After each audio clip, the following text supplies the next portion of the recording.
On vient d'attraper une personne avec des armes à main nue. Dans une voiture, transporteur, des oignons, 3 armes.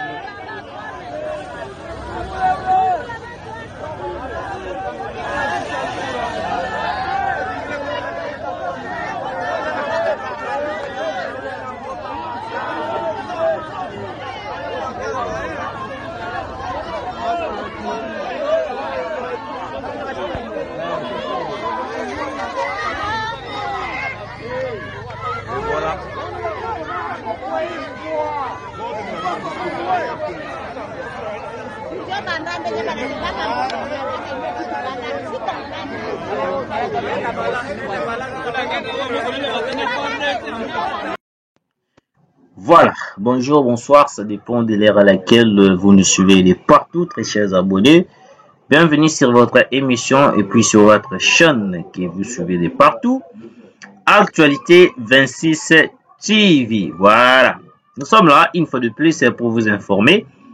Ndenge nini baimboka na biso oyo wapi tupesa mitema wapi tusepela na bango tulakisa bango esengo me bazali wana pona koyeba na kotrahir.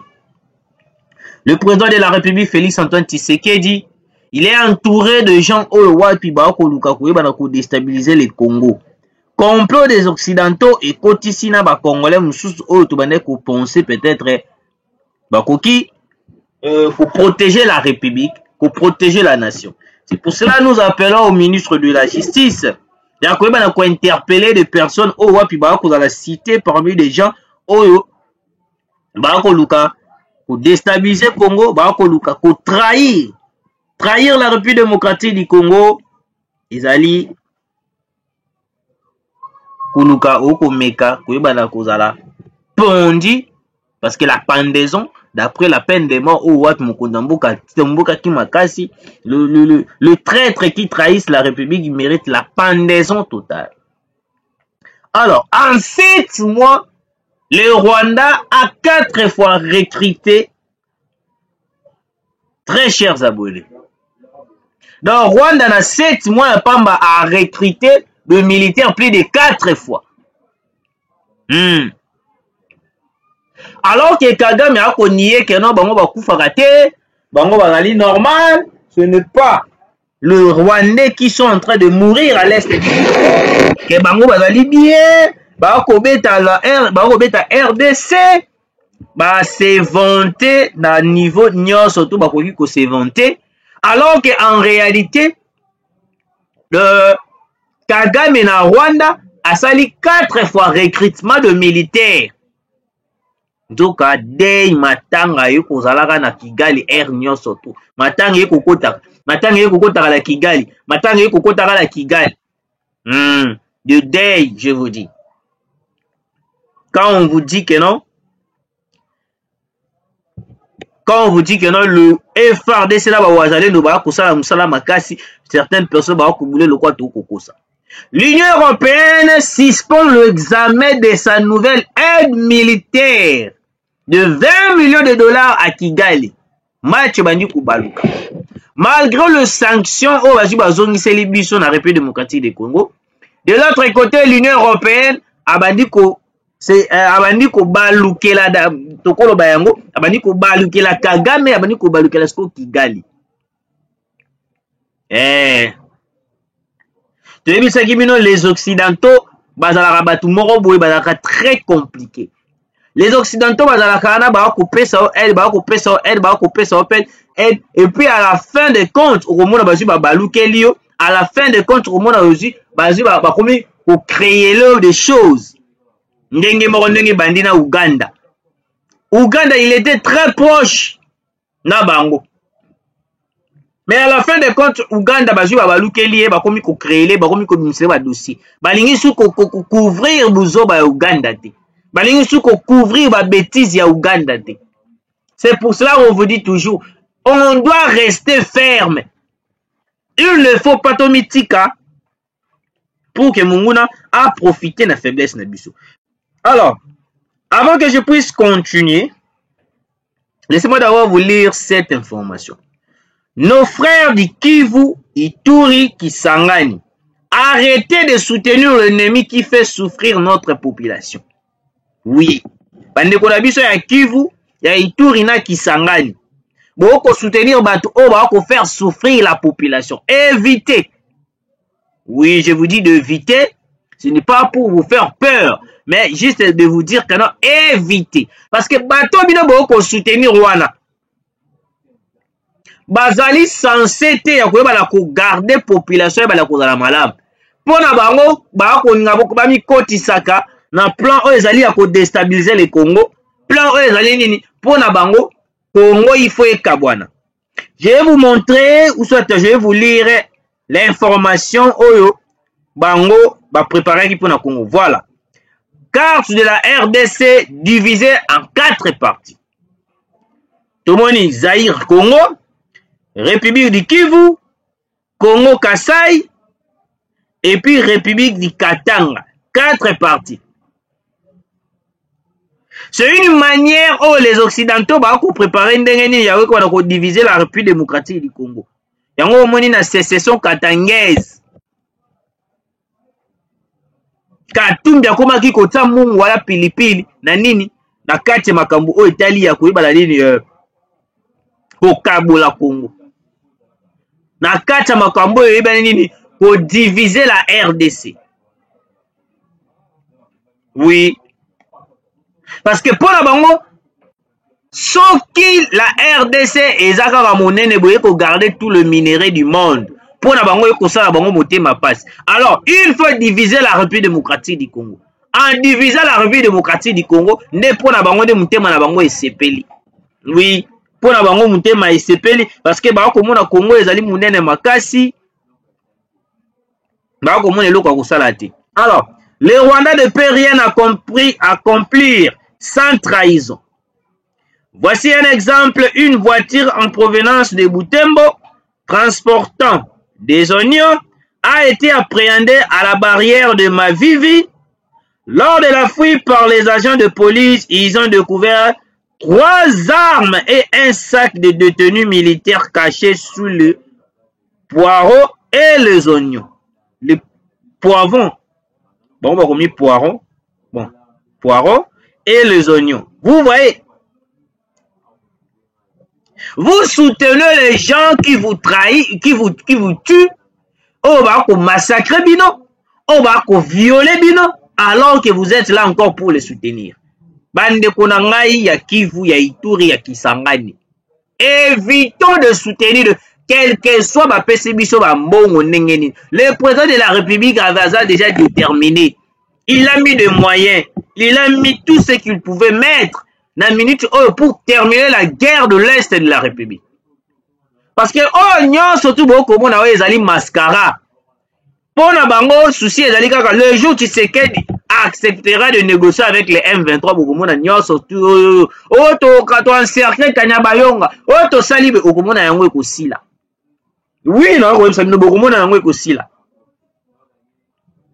Lokola Tshisekedi est en train de refuser totalement de négocier. Yango moni ba ko créer les biso ba plan surtout ba ko créer les biso pour qu'en retour tu vas nini ko céder. Tu vas ko céder et puis tant que tu céder bango ba sala nini ba sala nyos tout balingi ba sala parce que pour na bango le Congo a ko garder makambo ya kitoko makasi. Alors, vu qu'il y a un président qui est en train de s'imposer contre toute manipulation, côté minerai, côté politique, et puis côté population, yango moni. Yango moni ba ko combattre Tshisekedi na domaine tout. Ba ko combattre Tshisekedi na manière nyonso tout. Oui. Alors, très chers abonnés, version Moussou Balobibo, les services de sécurité et de la défense ont appréhendé un trafiquant d'armes et munitions de terroristes rwandais RDF M23. C'est vendredi dans la ville de Butembo au niveau de la barrière de Mavivi au cours de la fuite de son véhicule transportant des oignons. pendant que les services faisaient la fouille systématique plutôt, de chaque véhicule qui traverse la barrière, les services ont réussi à repérer des armes et de nouvelles tenues du FARDC cachées sous les oignons dans le coffre du véhicule. La population de Butembo félicite les services de sécurité pour leur travail. Ok? Ok. Un autre procès en pleine guerre. 23 militaires poursuivis pour fuite devant le M23, meurtre et pillage. Ok? Ok. Un autre groupe d'une vingtaine de militaires en fuite attend son sort. C'est vendredi 5 juillet devant le tribunal militaire de la garnison de Butembo en audience foraine à Lubero. Ils sont accusés d'avoir abandonné le combat face aux rebelles du M23. Ok. Nous allons maintenant essayer de développer point voilà. Comment est-ce qu'un militaire censé de se battre pour libérer le sol congolais, sa patrie, son pays, entre les mains des étrangers, entre les mains des Rwandais, mais il est là, il a vu l'ennemi et puis arrive à Kimi Nae à Tiki Mandoki. À Kimi Nae à Sundoli population à Koufa. À Kimi Nae à Tiki Nyoso Tubasa Obawi Kusala. Mes très chers abonnés, écoutez, dans un pays sérieux comme le nôtre, comme Sayango, nous devons les arrêter comme on les a arrêtés et puis les condamner grave. Parce que certains d'entre eux, on est dans la carte ya hôtel ou wana bavandaki ko se faire ko sala ambiance, ko se pela, ko sala nyonso ko sala. Alors que la population attendait de ces officiers là, na ba militaire wana ba kende ko bunda na front parce que le M23 tombe ko sala entrer na bango, c'est pour massacrer, tuer, condamner, assassiner, violer la population. Mais ce militaire bakimi na bango bakei na hotel ko bina ko sala ambiance alors que la population est en train de souffrir. Oui, la population est en train de souffrir. Et puis la personne, le véhicule, bautaki kokanga, na ma vie. D'après les informations, c'est un Congolais qui a accepté de collaborer avec les M23. Vous voyez, place au Scott Womi Kokende.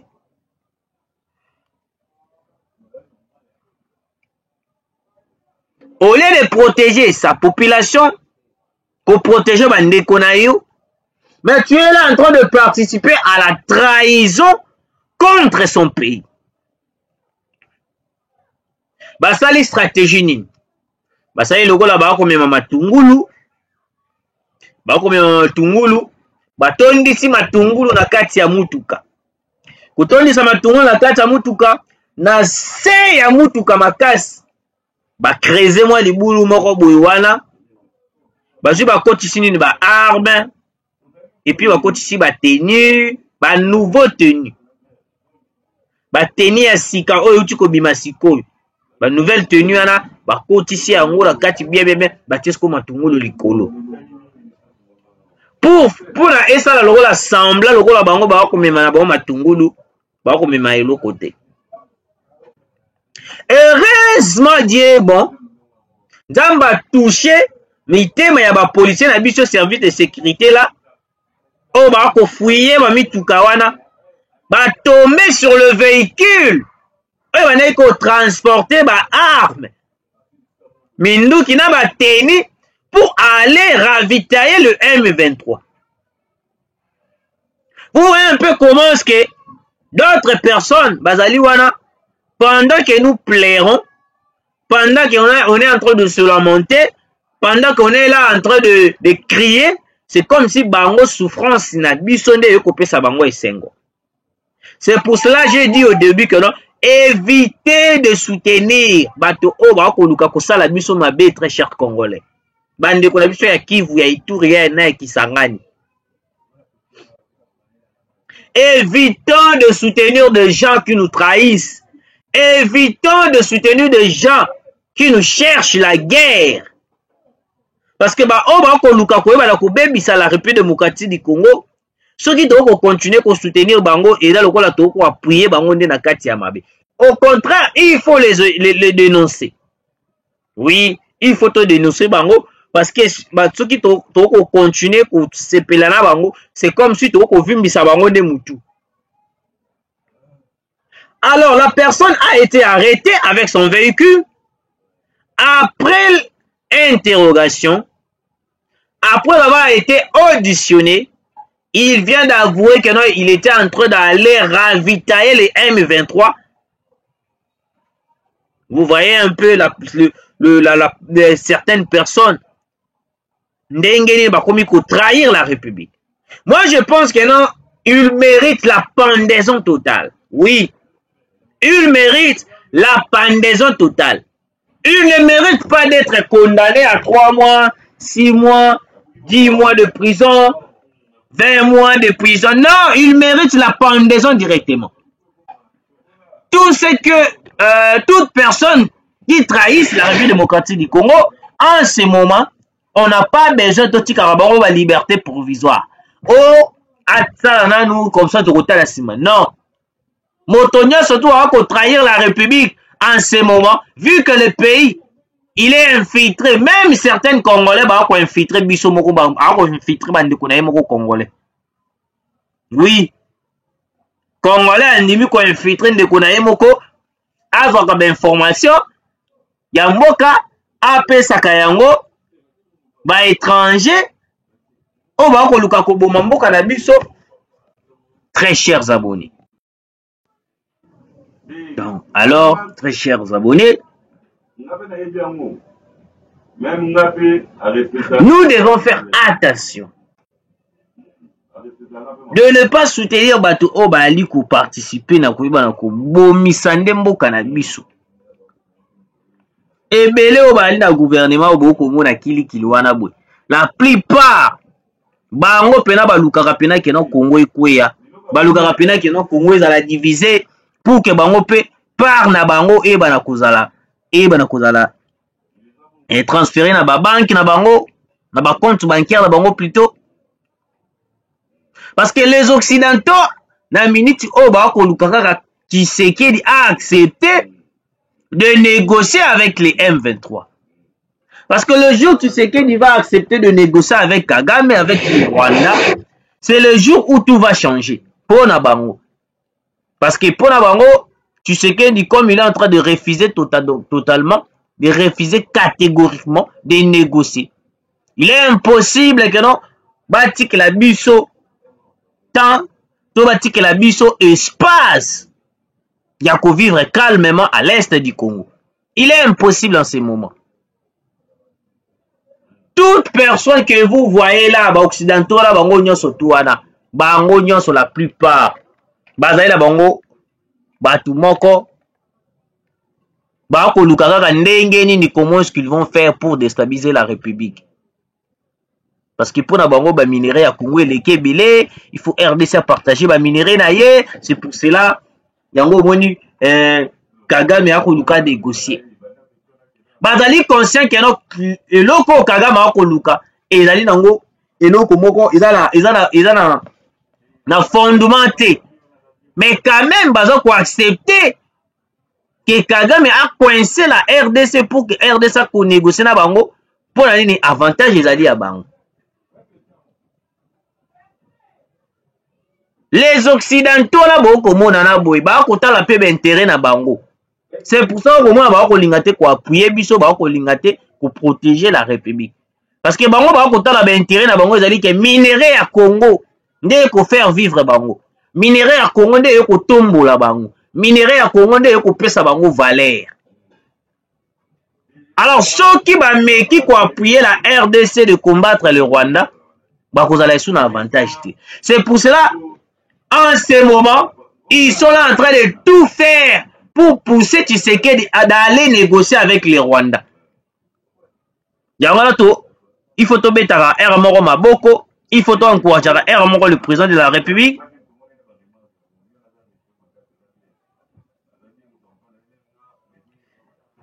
Parce que le président de la République a la ferme devant ses décisions. Ceux qui ont lobby, non, ils ont non. Contrairement à régime, il y a Kabila, régime moko, il suffit de Kabila pression, Kabila CD, Kabila PC, Mboka, Atiki Mboka Ekende na maboko ba étranger, contrairement na avec le président Félix Tshisekedi. Le président Félix Tshisekedi est en train de résister dans toute pression venant des Occidentaux. Parce que les Occidentaux en ce moment, pour il suffit que Tshisekedi accepte de négocier. Au moins même ba dollar wana to ko mona na ba dollar wana. Au moins même ba dollar wana et ko koma na ngo chose moko facile, ko mona ekiti, ko mona ba saliboy, ko mona ba saliboy na minute mukie. Pourquoi ba évoquera toujours exemple à Kabila. Ba évoquera exemple à Kabila parce que ba yebi que non, c'est Kabila qui a été facilement manipulable. Facilement manipulé. À la fin de toute chose, Bazu Babalou qui est bango Kabila. Oumoni Batouana Nenge Bazala. Il faut toujours exemple à Kabila parce que Bayebi Kabila a été manipulé facilement. Ni pression morate une semaine bata Kabila. Mbalamoko Kabila Zuma moi c'est a cédé. Yango moi bangaki ba même stratégie avec Joseph Kabila. Même stratégie ba la yango Félix. Vous avez vu la vidéo au début de notre émission.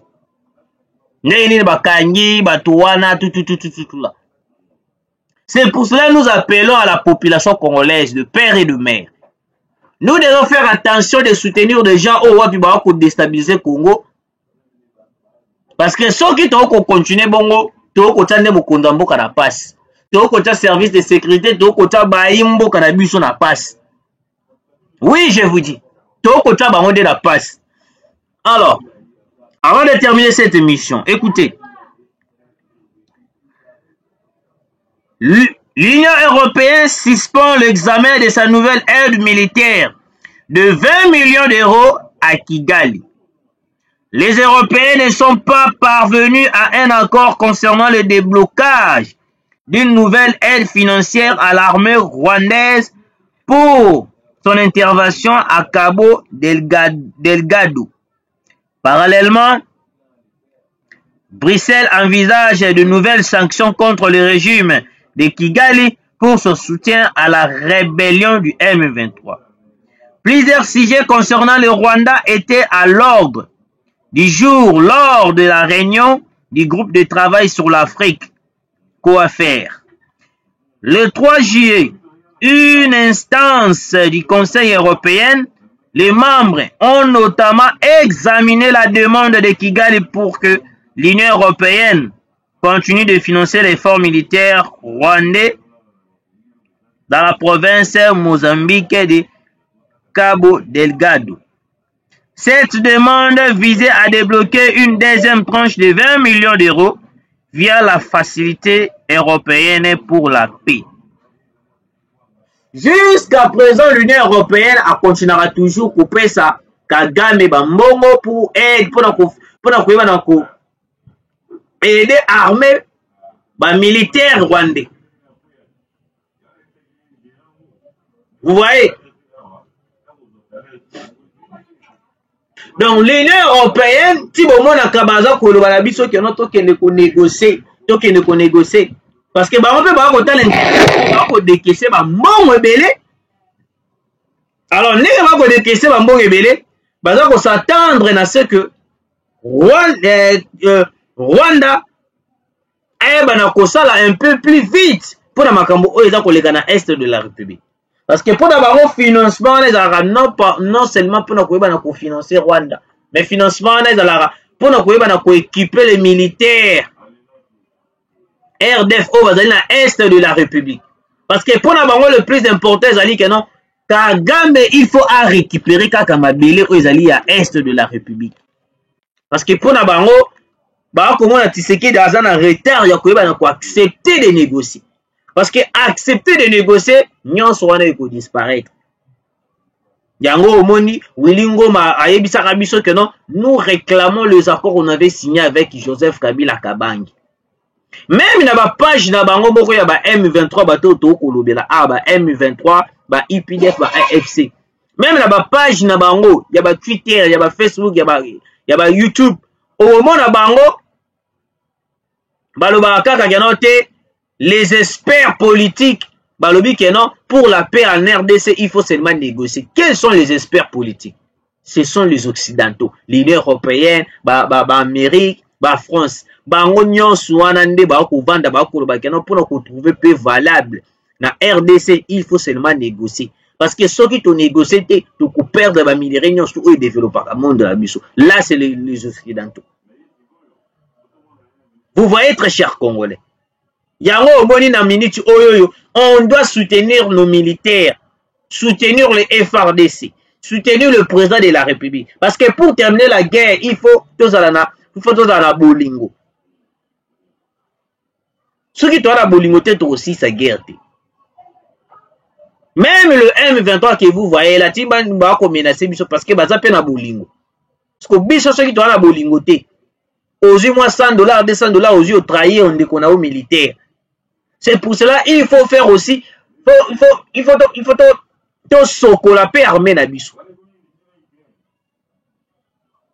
Il faut to sokola paix armée na biso. Parce que en ce moment, le militaire, même des généraux, les officiers, bah traître bazali na quatre armées. Bah traître bazali ebele na quatre armées. Oh bah côté kaka ba position ba militaire na biso. Yango ba ko remarquer, tu avancer, tu reculer, tu avancer, tu reculer. Comment est-ce possible depuis to banda ko bunda ba guerre, tout ça la ka ba retrait stratégique. Oh retrait stratégique, retrait stratégique. On a vécu avec Mamadou Ndala ako bunda, quelle que soit guerre zaki makasi ndenge nini ako kende liboso.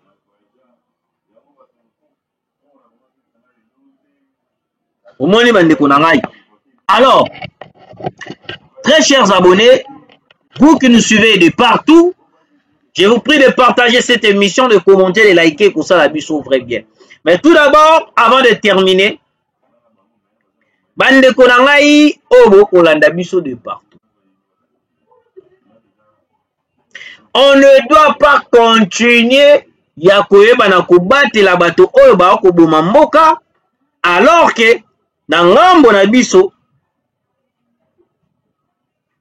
to ko sala lokola ndeti comme si rien n'était. La RDC aujourd'hui a besoin de personnes pour protéger la République démocratique du Congo. On n'a pas besoin de voir des gens trahir la République démocratique du Congo et puis on va condamner à 2 ans de prison, à 3 ans, à 4 ans de prison. On a besoin de voir bateau va trahir la RDC, va subir peine de mort. Oui. Parce que la minute où les Occidentaux va comme Kolukarara, Kondimisa Tshisekedi, c'est ce le fait. Kondimisa Tshisekedi, dialogue. Parce que ceux qui Tshisekedi un demi-dialogue en ce moment, je vous dis, très chers Congolais, Tozongi na plan Oezalaki ya Kabila, brassage, mixage au sein de l'armée. Je vous dis. Je vous dis, bande konangai, Tozongi les sous na boumbu ya ba occidentaux. Tozongi les sous na boumbu ya communauté internationale. Tozongi les sous na boumbu ya bato o bande ko sala, bande ko manipuler biso. Et puis nos minéraux, quand on a les choses, n'a avantage, il y a peuple congolais. Les minéraux, comme on a avantage, il y a Kigali, avantage, il y a France, avantage, il y a États-Unis. Il y a un Wallande pour ça, na bango. Parce que pour na bango, comment on a, tu sais que ceux qui a maintenu des décisions à Ewana, il y a que battre la minéraux, tu ne jamais pour avancer. Oui, tu ne jamais pour avancer. Alors, ben, de Binobo Kolanda Bisso de partout. Très chers abonnés, nous devons soutenir le président de la République, soutenir les avancées du président de la République, parce qu'en ce moment, La RDC a besoin de gens oyo wapi bakozala sincère envers ye, bato oyo bakoyeba na ko protéger ba intérêt na ye. Non de gens oyo wapi bakoya bayibi mbongo ya l'État, bazwi bakei na mbongo ya l'État. Non. On n'a plus besoin de ce genre de personnes où bakoya ko trahir la République démocratique du Congo. On a besoin de gens oyo wapi ba protéger ba intérêt ya mboka, ba protéger peu le président de la République. Non de protéger des gens oyo wapi bakoluka ko trahir Congo. Non. Oui, très chers abonnés, merci de nous avoir suivis. Tokutani Mbalasima.